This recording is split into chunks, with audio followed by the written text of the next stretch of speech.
जय महाराष्ट्र। मी Subhash Sherekar, block क्रमांक 121 काँग्रेस पक्षाचा इथला ब्लॉकचा अध्यक्ष। आज आम्ही माझ्या वॉर्डातील वॉर्ड क्रमांक 121 मधील साई बांगोडा हा जो परिसर आहे, इथे जे आमचे आदिवासी बंधू आणि बांधव जे राहतात त्यांची इथं खूप बिकट परिस्थिती आहे। सरकारने त्यांना खूप काही सुविधा देण्याचा प्रयत्न केलेला आहे, पण ते त्या सुविधेपासून ते खूप वंचित आहेत। यांच्यापर्यंत ही काही सरकारने जे काही घोषणा केलेल्या आहेत ते इथपर्यंत पोहोचतच नाहीत। आज त्यांना इथे रस्त्याचा जो काही हे सोसावं लागत आहे, आयुष्य निघून गेले त्यांच्या इथे। आज रॉयल पंपवाल्यांना हे रोड अलाउड झाले आहे, पण रॉयल पंपवाला इथे ते रोडचा सुविधा त्याला एक पुरवत नाही आहे। आज कितीतरी रस्त्याची हालत बघा, लोक इथं येऊ जाऊ शकत नाहीत। दुसरी गोष्ट, इथले जे आमचे माता भगिनी आहेत त्यांचा काही दवाखान्याचा प्रश्न असतील आणि काही प्रेग्नेंट महिला आहेत त्यांना इथे जाण्यासाठी रस्ता नाही आहे। दुसरी गोष्ट, इथं बघा लाईटीची इथं सोय नाही आहे, काही कसली सोय नाही त्यांच्याकडून। आणि लहान लेकरं जी आहेत, मुलं आहेत, त्यांना शाळेत जाण्यासाठी जो रस्ता पाहिजे तो रस्ता ते इथं वंचित आहे। ते आज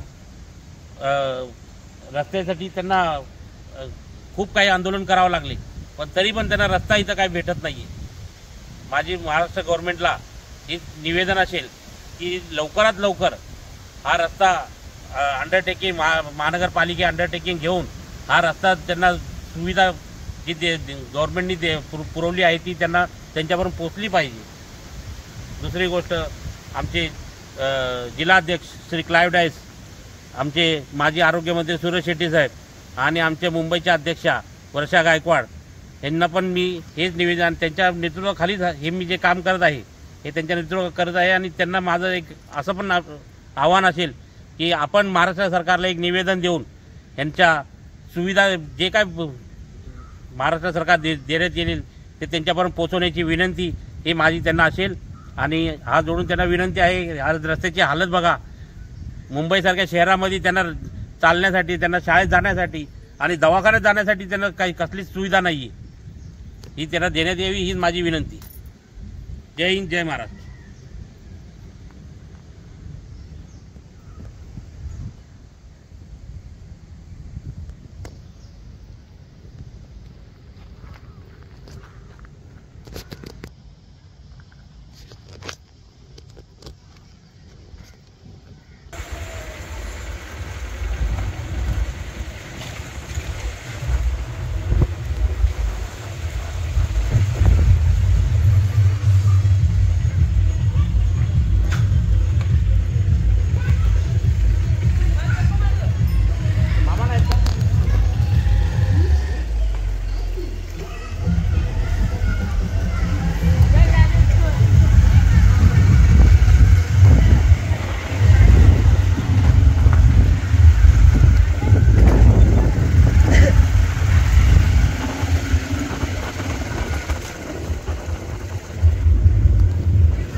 नहीं बनाए